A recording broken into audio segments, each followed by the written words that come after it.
Bismillahirrahmanirrahim. Hasan Basri sampai menyebut orang-orang yang tampak padanya sifat kemunafikan pada sisi amal, bukan keyakinannya. Maka beliau mengatakan orang itu bisa masuk dalam kategori munafik. Misal ciri orang munafik yang berdusta misalnya. Jadi kalau ada orang beriman suka dengan sifat bohong ini, maka ada padanya sifat kemunafikan. Dan itu sudah cukup membuat para kaum salaf, ya diantaranya Hasan Basri mengatakan kalau begitu orang ini bisa munafik. Kalau dia rutinkan. Kalau ada orang bohong sekali dua kali kemudian dia taubat mungkin. Tapi kalau rutin sampai kita tidak bisa bedakan kapan dia jujur, kapan dia bohong. Setiap hari interaksi kebohongan saja. Ini sudah jelas arahnya kepada kemunafikan. Hasan Basri sampai mencap seperti itu agar jangan orang menggampang-gampangkan. Karena Nabi SAW bersabda dalam hadis yang sangat masyhur. Hadis ini diriwayatkan oleh Bukhari Muslim. Beliau mengatakan arba'un man kunna fihi kana munafiqa. Dalam riwayat lain munafikan khalisa.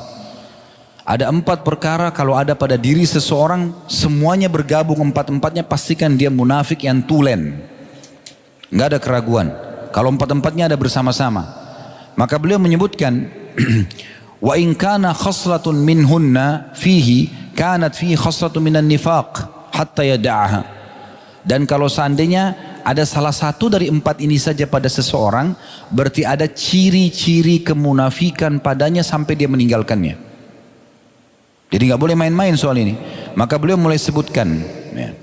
Man idza haddatsa kadzab. Siapa yang kalau berbicara dusta, artinya munafik suka bohong, orang mukmin suka jujur. Kapan di diri kita ada suka keinginan berdusta, berarti hati-hati.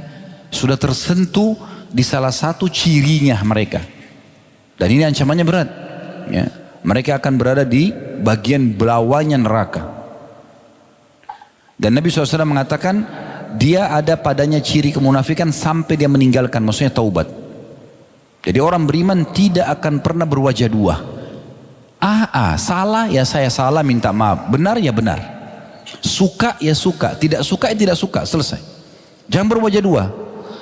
Jangan mengatakan oh ya saya suka padahal tidak suka, enggak. Orang beriman yang nampak di wajahnya itulah yang ada dalam hatinya. Enggak ada dua gitu. Nabi SAW itu kalau suka beliau tampakkan kegembiranya. Tidak suka para sahabat bisa melihat dari raut wajah beliau SAW. Yang kedua dikatakan wa idza wa'ada akhlaf. Kalau dia berjanji suka memungkirinya.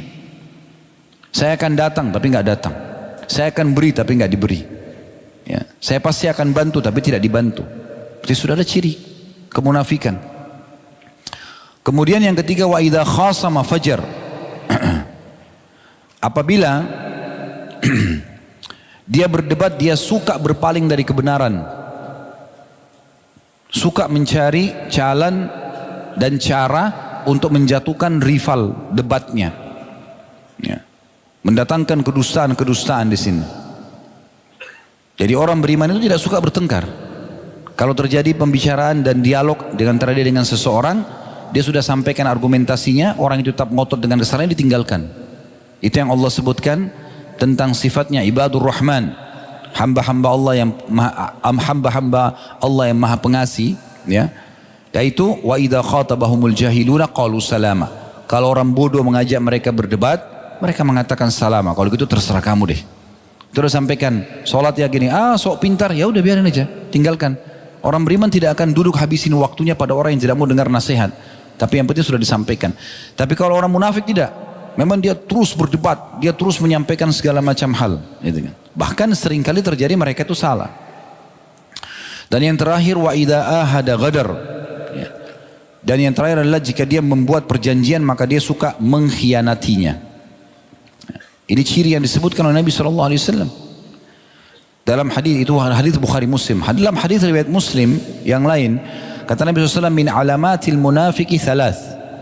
Ciri-ciri orang munafik jelas sekali ada 3. Idza haddatsa kadzab, kalau berkata selalu berdusta. Wa idza wa'ada akhlaf, berjanji maka dia pungkiri. Wa idza tumina khan, diberikan amanah maka dia berkhianat. Kalau ada orang dalam sebagian athar disebutkan sedang diajak ngobrol oleh seseorang, kemudian orang yang berbicara ini mengatakan, ini saya amanahkan ya, jangan diceritakan oleh orang lain. Dan orang yang mendengar itu menoleh kiri kanan, seakan-akan kalau ada orang mungkin dia sampaikan, mungkin juga tidak. Ini sudah bisa dianggap mengkhianati amanah itu. Coba bayangkan sampai seperti itu. Harus hati-hati sekali. Dan hadis yang masyhur, hadis riwayat Muslim juga yang lain, ayatul munafiqi thalath, tanda-tanda orang munafik jelas sekali ada 3. Kemudian disebutkanlah 3 tersebut, tapi Nabi SAW mengatakan wa in shama wa shalla wa za'ama annahu muslim. Kalau dia berbicara dia bohong, kalau dia berjanji dia pungkiri, kalau diberikan amanah dia berkhianat. Kata Nabi SAW, walaupun dia sholat, dia puasa, dan dia menyatakan dirinya muslim. Ini memang tegas sekali berhubungan dengan masalah itu. Nah, ini ciri orang munafik yang luar biasa yang harusnya dihindari oleh setiap mukmin. Kemudian Asy-Syu'bi berkata rahimahullah, man kadzaba fahuwa munafiq. Diambil dari kitab Al-Jami' Ulum wal Hikam, jilid 2 halaman 493. Kalau ada orang rutinitasnya berdusta, kata Asy-Syu'bi, maka dia munafik. Kalau rutinitasnya selalu tiap hari bohong sama istri, bohong sama suami, bohong sama anak, ya. Kadang-kadang bahkan bohong ini karena menjadi rutinitas, dia tidak merasa bersalah. Dia mau anaknya tidur misalnya, atau anaknya tidak keluar rumah. Jangan keluar rumah, nanti ada ini misalnya. Dia sebutlah apa? Syaitan lah, atau apalah ya. Contoh. Maka itu sudah berdusta. Ya. Saya pernah dengar begitu ada ibu-ibu ya, anaknya misalnya tidak boleh keluar, jangan keluar nanti ada momok di sana. Syaitan. Dari mana pernah dia lihat syaitan? Gak boleh. Pernah ada di zaman Nabi SAW, seseorang, waktu Nabi SAW berkunjung ke rumahnya, seorang ibu, ya suami istri lagi duduk, dia punya anak kecil. Waktu anaknya mau keluar, ibu itu genggam tangannya lalu mengatakan, nak ambil ini supaya anaknya gak keluar. Kata Nabi SAW, kalau di tanganmu tidak ada sesuatu yang betul nanti kamu akan berikan kepada anak ini, kau sudah tercatat sebagai pendusta. Gak boleh main-main. Jujur, hidupnya seorang mukmin jujur. Qulil haq walau kana mur. Ucapkan kebenaran walaupun pahit. Gak peduli. Orang kalau jujur itu kata Nabi SAW, as-sidqu tuma'nina wal kadhibu riba wal kadhibu riba. Maksudnya ya, orang kalau jujur tenang. Memang betul pada saat awal kita jujur berat, tapi selesai, clear pada saat itu. Kita udah akui kok, ya saya salah, saya akan perbaiki. Kan selesai. Tapi kalau bohong, itu akan bohong terus. Setiap ditanya masalah yang sama bohong. Sampai berapa lama dia mau bohong ini? Tidak selesai-selesai. Hidupnya tidak tenang. Setiap kali disebutkan permasalahan yang sama, walaupun bukan dia yang sedang disinggung, dia akan ketakutan. Lalu kenapa harus hidup dalam keadaan seperti ini? Al-Hasan Basri juga mengatakan, ma khafahu illa mu'min wala amanahu illa munafiq. Orang yang khawatir terjatuh pada kemunafikan itu adalah orang-orang mukmin yang sebenarnya. Karena takutnya dicap oleh Allah sebagai orang munafik, dia tidak pernah bohong, dia jaga betul, tidak pernah pungkiri janji, tidak pernah khianati, ya nggak pernah curang dalam perdebatan atau dalam dialog misalnya. Sebagaimana ciri-ciri yang sudah disebutkan. Maka itu orang mukmin dan selalu merasa aman dari kemunafikan. Justru itu adalah kemunafikan yang sebenarnya. Jadi kita sedang bicara tentang ciri ini, ciri orang munafik, ya, dimana memang ciri mereka sangat luar biasa gitu. Hudzaifah bin Yaman radhiyallahu anhu pernah ditanya tentang munafik itu seperti apa. Hudzaifah bin Yaman terkenal orang yang memang banyak mengetahui informasi dari Nabi SAW tentang siapa orang munafik. Beliau tahu satu persatu namanya. Beliau mengatakan minal munafiqi qala alladhi yasiful islam wa la ya'malu bihi. Beliau tambahkan selain tadi ciri-ciri orang munafik itu berkata dusta, berjanji dia pungkiri, diberikan amanah dia berkhianat, dia kalau berdialog dia curang misalnya, perjanjian dia selalu pungkiri.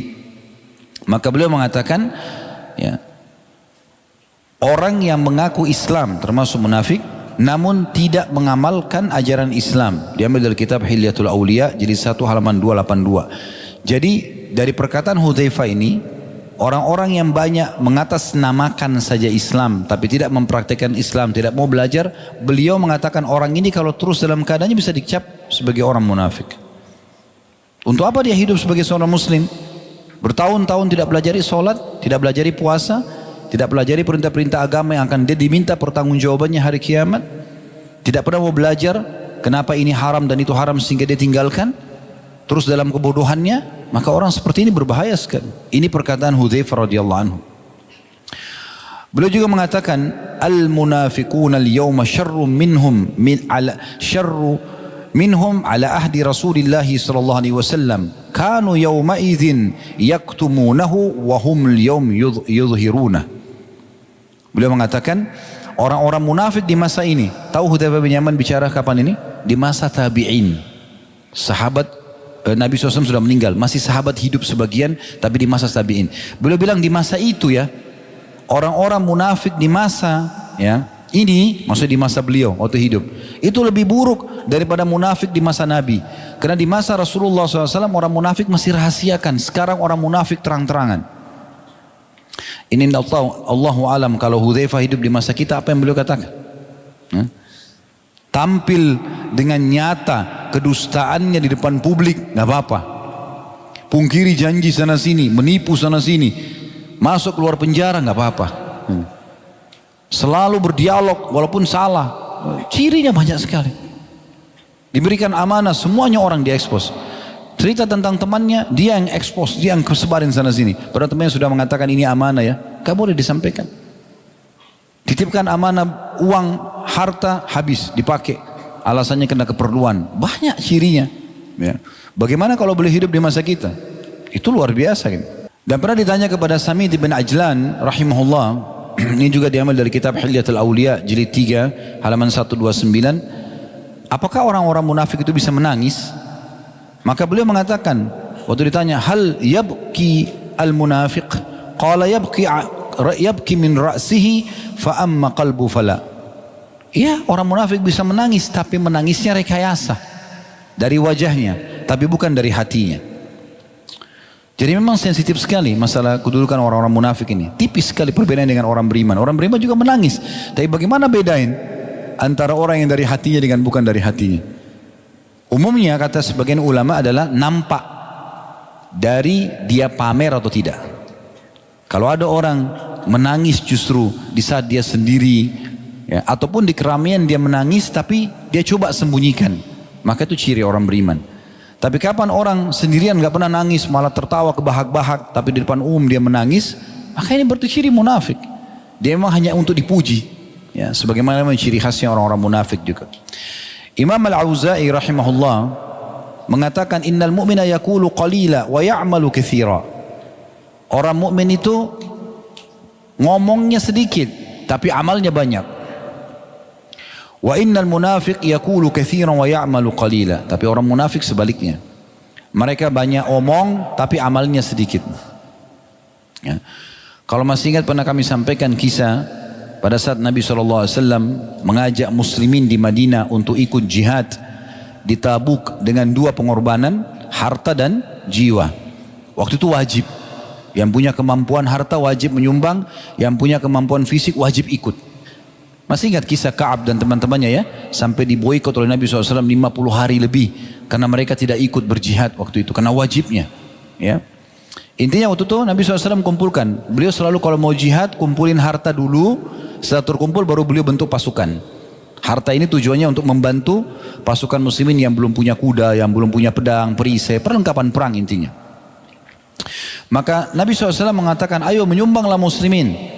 Ada di antara muslimin, sahabat Nabi yang datang, saking banyaknya dia nyumbang, sampai dia bawa emas dan peraknya itu di kain dan dia angkat jatuh karena beratnya. Bawa ke hadapan Nabi SAW, ya Rasulullah ini. Ada orang-orang munafik yang hadir di majelis Nabi bilang apa? Riya. Mereka nggak nyumbang, tapi mereka nilai sumbangannya orang. Coba. Dari mana dia tahu orang ini riya? Hah? Di masa kita sekarang ini banyak sekali orang begitu lisannya, gampang. Begitu ada lihat orang tampil di media, riya. Dari mana kamu tahu riya? Pernah lihat isi hatinya? Gitu kan? Tidak bisa kita vonis orang. Tidak boleh sama sekali. Nanti insya Allah di hari Sabtu kita akan ada tablik akbar tentang Abu Musa al-Asy'ari, kembali menghidupkan serial tablik akbar sahabat, insyaallah ada bahasan tentang masalah itu. Salah satu cirinya adalah bagaimana seseorang mukmin harus jauh dari menilai orang dan memvonis orang. Masalah riyaknya itu penting sekali. Kita harus hati-hati. Ya. Kemudian ada juga orang yang datang, dia tidak punya kecuali beberapa butir kurma, ditaruh di keranjang kecil. Dia mengatakan, ya Rasulullah, hanya ini kepunyaan saya disumbang.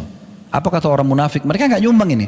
Yang tadi banyak dibilangi riya, yang ini lagi mereka ngomong, mau diapain berapa butir kurma? Baik, berapa butir kurma lebih baik daripada kamu yang tidak menyumbang sama sekali. Hah? Jadi kalau ada orang datang dalam majelis ilmu atau di satu komunitas muslim cuma tahu menilai-nilai saja, orang nyumbang semua, itu riya tuh. Dia tidak nyumbang, ini berarti cirinya dia nih. Ya. Atau ada orang nyumbang, mau ngapain 1.000 rupiah? Gitu. Padahal dia sendiri 50 rupiah pun tidak nyumbang. Gitu. Nah ini berarti ciri mereka seperti itu. Wahab bin Munabbi mengatakan tentang orang munafik, min khisalil munafik an yuhibbul hamda wa yakrahul dzam. Di antara sifat orang munafik adalah gila pujian dan benci celaan. Ini semua dari kitab Hilyatul Auliya. Jadi menceritakan tentang para orang-orang yang dekat dengan Allah Subhanahu wa taala, ya. Jadi orang munafik itu suka sekali pujian. Kalau dipuji dia makin bangga. Makin banyak dicerita tentang kelebihan-kelebihan dia. Dan kalau dia dicerca atas perbuatannya nggak mau. Orang beriman terbalik. Dipuji dia nggak suka. Kalau dicerca dia jadikan bahan introspeksi. Oh mungkin ada yang salah dari saya. Makin kuat iman seseorang mukmin, makin dia jadikan sebagai serangan yang sampai kepadanya adalah peringatan dari Allah di dunia agar di akhirat tidak dihisab. Itu ciri orang beriman. Apapun sifatnya. Kalau ada orang yang serang kita, menyebut-nyebut tentang sebuah keburukan walaupun kita tidak lakukan, jadikan sebagai peringatan. Kalau kita tidak lakukan, berarti kita akan panen pahala tambahan pada hari kiamat. Sebagaimana juga disampaikan oleh Ummul Mukminin Aisyah radhiyallahu anha pada saat beliau ditanya tentang beberapa orang yang membicarakan tentang Abu Bakar sama Umar setelah keduanya meninggal dunia radhiyallahu anhuma. Kata Aisyah radhiyallahu anha, saya tidak melihat kecuali Allah ingin menambahkan pahala untuk keduanya. Setelah meninggal masih dibicarakan, gitu kan? Maka orang beriman seperti itu sifatnya. Kalau dia lakukan, dia jadikan kesempatan untuk sebagai bahan introspeksi diri, muhasabah, istighfar kepada Allah. Alhamdulillah Allah masih ingatkan dunia sebelum di akhirat. Jadi dia coba perbaikin dirinya. Dan nanti Allah punya cara untuk menutupi kesalahan tersebut. Dalam perkataan yang lain, Fudail bin Iyad rahimahullah, seorang tabi'in juga menyebutkan, masih dari kitab yang sama tapi beda di jilidnya, jilid 8 halaman 95. Ini Fudail bin Iyad, sahabat dekatnya Abdullah bin Mubarak rahimahumullah semua. Ini ulama-ulama tabi'in yang masyhur dengan kesolehannya. Beliau mengatakan al-ghibtatu minal imani wal hasadu minan nifaq. Ghibtah itu artinya iri pada seseorang mukmin yang fitrahnya secara alami bisa kita bersaing dengan dia di hal positif tanpa mengharapkan nikmat itu hilang dari dia. Misal contoh, seorang mukmin saudara kita punya kelebihan ilmu. Seorang mukmin misalnya punya kelebihan ibadah, sholat malam, hafal Quran, ya. Punya harta, secara fitrah kita masih bisa bersaing. Maka kita iri, ya, karena orang-orang ini punya kelebihan dan dia habiskan jalan Allah. Ilmunya dia pakai untuk mengajar, Al-Quran dipakai untuk baca siang dan malam, di sholat malam, mengajar, buka pesantren-pesantren Al-Quran, hartanya dihabiskan, infakkan jalan Allah, gitu kan. Dia orang seperti ini kita iri pada dia, tapi tidak berharap hilang dari dia. Secara fitrah alami kita masih bisa bersaing situ. Artinya kita masih bisa mengatakan, ya Allah berikan saya seperti dia atau lebih. Itu ghibtah namanya. Itu boleh. Itu tidak masuk dalam iri yang dilarang. Makanya beliau mengatakan al-ghibtatu minal iman. Selalu merasa mau bersaing positif pada orang mukmin yang punya kelebihan yang kita tidak miliki selama secara fitrah sekali lagi kita bisa menjangkaunya. Antum tidak masuk dalam ghibtah kalau ada orang memang diberikan kelebihan paras wajah, tampan dan cantik, antum minta supaya Allah kasih seperti dia, itu nggak mungkin. Kan gitu. Itu kan nggak mungkin. Atau cemburu, iri dengan jenis kelamin. Kenapa dia jadi perempuan saja dari laki-laki? Bisa. Ini nggak mungkin. Secara fitrah kan keluar tuh. Nah ini tidak mungkin ada ghibtah di situ. Sementara hasad, selalu iri, berharap agar nikmat orang itu hilang dari dia, itu dari sifat orang munafik. Jadi perbedaannya hanya kalau kita berharap diberikan hal yang sama, selama secara fitrah masih bisa bersaing, minta Allah berikan kita yang sama tanpa berharap hilang dari dia nikmat itu, maka namanya ghibthah. Tapi kalau kita berharap hilang dari dia nikmat itu, maka berarti itu hasad. Wal mu'min yaghitu wala yahsud. Atau yaqbitu wala yahsud. Dan orang-orang mukmin itu ya menyukai kelebihan yang ada pada orang lain tanpa tidak berharap hilang darinya. Sementara wal munafiqu yahsud wala yaqbit. Dan orang-orang munafik berharap hilang nikmat dari orang sementara dia tidak mau agar nikmat itu tetap ada pada orang lain. Wal mu'minu yastur. Dan orang-orang mukmin itu suka menutupi kekurangan-kekurangan orang lain. Wa yansah, dan suka juga memberikan nasihat. Wal fajiru yahtaku wa ya'iru wa yabshi. Sementara orang-orang munafik suka menjatuhkan, menjelek-jelekkan orang lain. Nah, ini ciri-ciri orang munafik. Hatim al-Asam rahimahullah juga berkata, al-munafiqu ma akhadha min ad-dunya akhdu bihirs wa yamna'u bisyak. Orang munafik mengambil dunia dengan rasa tamak, melindungi harta tersebut dengan penuh keraguan-raguan. Wa yunfiqu birriya, dan kalaupun dia mengeluarkan pasti dengan riya. Wal mu'minu ya'khudhu bil khauf wa yamsiku bisyiddah wa yunfiqu lillahi khalisan fit ta'ah. Sementara orang mukmin mengambil harta dengan penuh kekhawatiran, kehati-hatian. Ia menahannya dengan kuat, lalu menginfakkannya dengan ikhlas di jalan ketaatan. Jadi ini ciri-ciri yang ada pada orang-orang mukmin dan orang-orang munafik, atau perbedaan dasar lah di antara mereka. Baik, kita kembali ke